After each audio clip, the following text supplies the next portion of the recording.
অতরদের মালিক একই সর্বনাশ আমি করে ফেলেছি।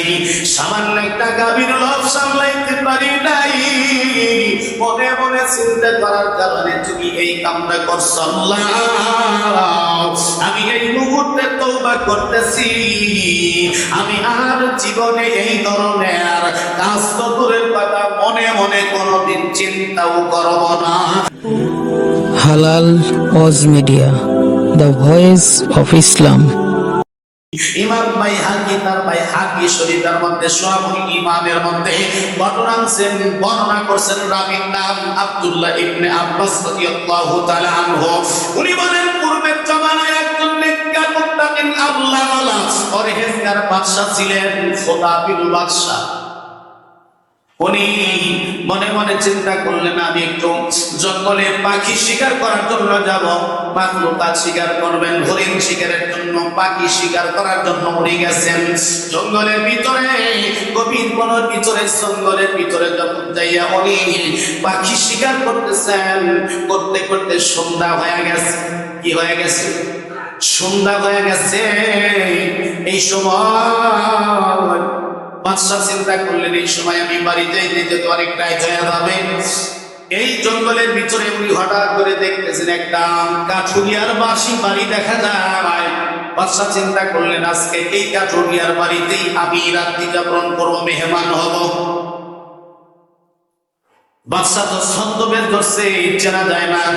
উনি যাইতে বলেন, কাঠুরিয়া, আমি বিদেশে একজন মুসাফির, আমি তোমার বাড়িতে রাত্রিতে মেহমান হওয়ার জন্য আসছি। কাঠুরিয়াও দিনদার মুত্তাকিন পরহেজগার আল্লাহওয়ালা মানুষ। ডাকতে বললেন, বন্ধু, চিন্তার কোনো কারণ নাই, আমি আপনাকে মেহমানদারি করার জন্য প্রস্তুত, আলহামদুলিল্লাহ। সন্ধ্যা যখন করে আসছে, বাদশা নজর করে দেখতেছেন কাঠুরিয়ার অনেকগুলা গাভী আছে, যেটার থেকে দুধ দহন করিয়া এই কাঠুরিয়া নিজের খাদ্য জোগাড় করে রিজিকের সন্তান হয়। কাঠুরিয়ার অনেকগুলা গাভীর ভিতরে একটা বরকতপূর্ণ একটা গাভী আছে, যেই গাভীর স্তন থেকে, একটা গাভীর স্তন থেকে 30টা গাভীর সমান দুধ বের হয়। একটা গাভীর স্তন থেকে 30টা গাভীর সমান দুধ বের হয়। এটা একটা বাচ্চা গাভী, বরকতপূর্ণ গাভী। এই গাভীর স্তন থেকে দুধ দহন করছে, বাদশাকে খাওয়াইছে, কাঠুরিয়া খাইছে, তার পরিবার নিয়ে খাইছে। খাওয়া দাওয়ার পরে মুসলমান ইমানদারেরা, বাদশা মনে মনে চিন্তা করতেছেন যে এরকম একটা বরকতপূর্ণ গাভী, এত দুধওয়ালা একটা গাভী কাঠুরিয়ার বাড়িতে আছে, আর আমি এই রাজ্যের বাদশা, আমার বাড়িতে এমন সুন্দর গাভী নাই। এটা কেমন কথা? যদি এই গাভীটা আমার কাছে থাকতো তাইলে আমার ভালো লাগতো, আর এটা শোভা পাইতো, তাইলে এই গাভীটা কেমনে নেওয়া যায়, এই মনে মনে চিন্তা করতেছে মুসলমান ভাইরা। বাদশা মনে মনে চিন্তা করতেছে, এখন যদি আমি গাভীটা নিয়ে যাই তাহলে কেমন হয়, এখন আর নেব না, 1 সপ্তাহ পরে আবার আসবো, আইসা আমি বাদশা এটার পরিচয় দিয়া আমি আমার ক্ষমতার জোরে এই গাভীটা তার কাছ থেকে নিয়ে যাব, এটা মনে মনে বলছে। সকালবেলা বাদশা চলে গেছে, 1 সপ্তাহ পরে আবার আসছে। বন্ধুরে আমার ভাই আবার আসছে,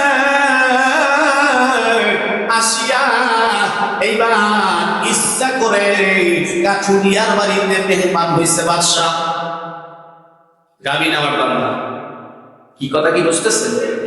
গাভী নেওয়ার ধান্দায় এইবার কিন্তু 1 সপ্তাহ পরে আসছে, ইচ্ছা করে বন্ধুরে আমার ভাইরা গাভী নেওয়ার জন্য কাঠুরিয়ার বাড়িতে বাদশা মেহমান হইয়া গেছে। কাঠুরিয়া বন্ধু পাইয়া মেহমানদারি করার জন্য তৈরি।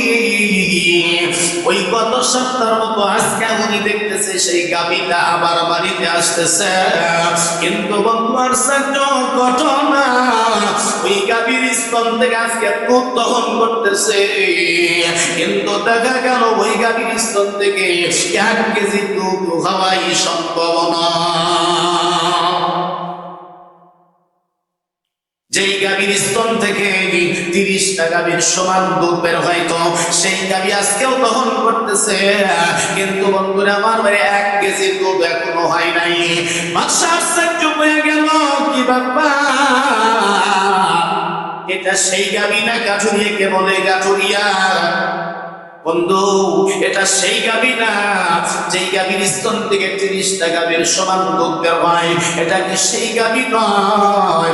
কাঠুরিয়া বলে, হ্যাঁ বন্ধু, এটা সেই গাভী। বলে, এই অবস্থা কেন হইল?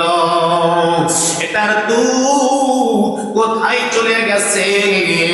কাঠুরিয়া এবার জবাব দেয়, বাদশাহ, বন্ধু, কাঠুরিদার ওনারে চেনে না, ডাকতে বলেন, বন্ধু গো, আমার মন সাক্ষী দেয়, এটা হওয়ার কারণ হলো আমার রাজ্যের বাদশা জুলুম শুরু করছে।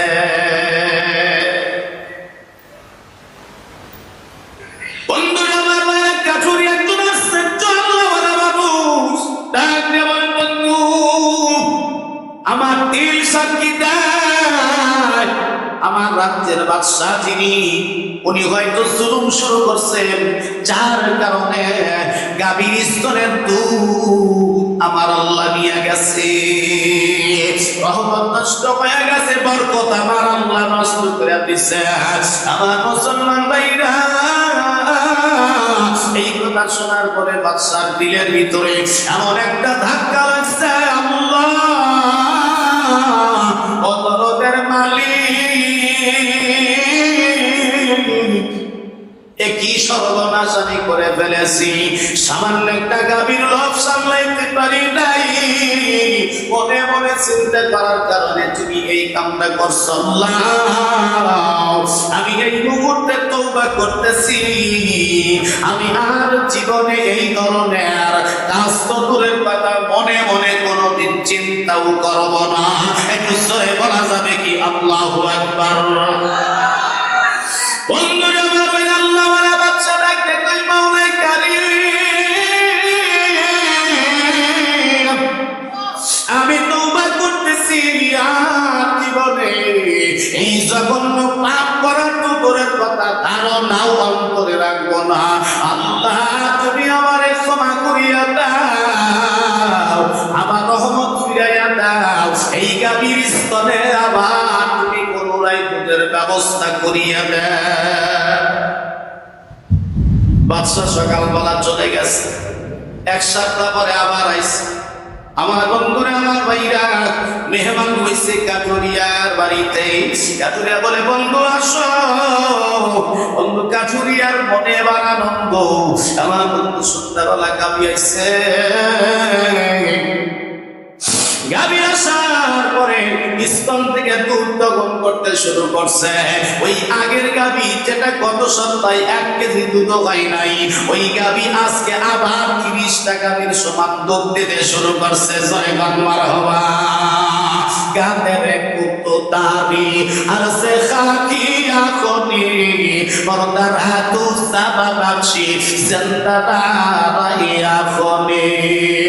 আল্লাহ আল্লাহ ইয়া মুবারক নাম है, अल्लाह अल्लाह आशिकों का काम है।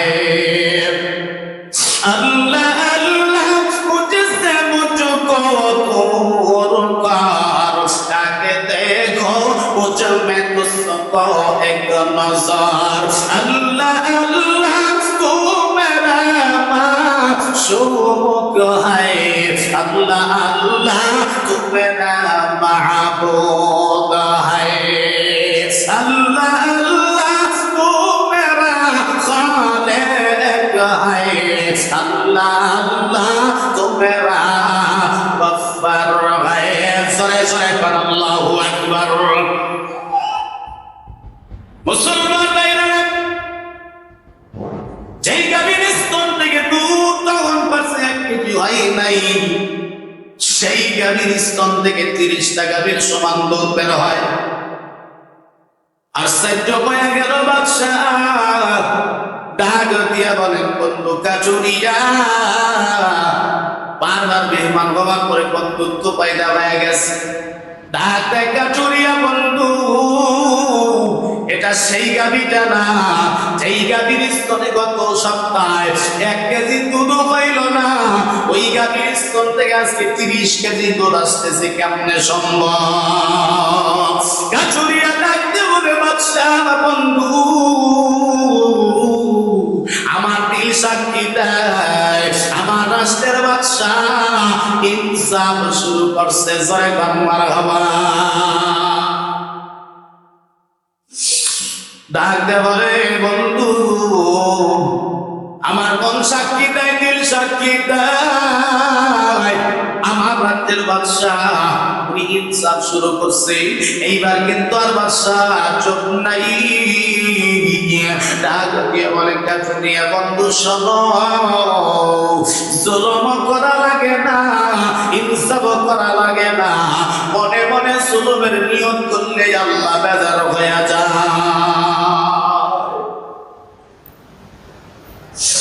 বন্ধুরা আমার ভাইরা, বাচ্চা থাকতে বলে, বন্ধু তুমি জুলুম করা লাগে না রে বন্ধু, যদি জুলুমের নিয়ত করা যায় তাতে আমার আল্লাহ বেজার হয়ে যায়। আর যদি জুলুম ইনসাফ করা লাগে না, ইনসাফের নিয়ত যদি করি তাতে আমার আল্লাহ খুশি হইয়া যায়।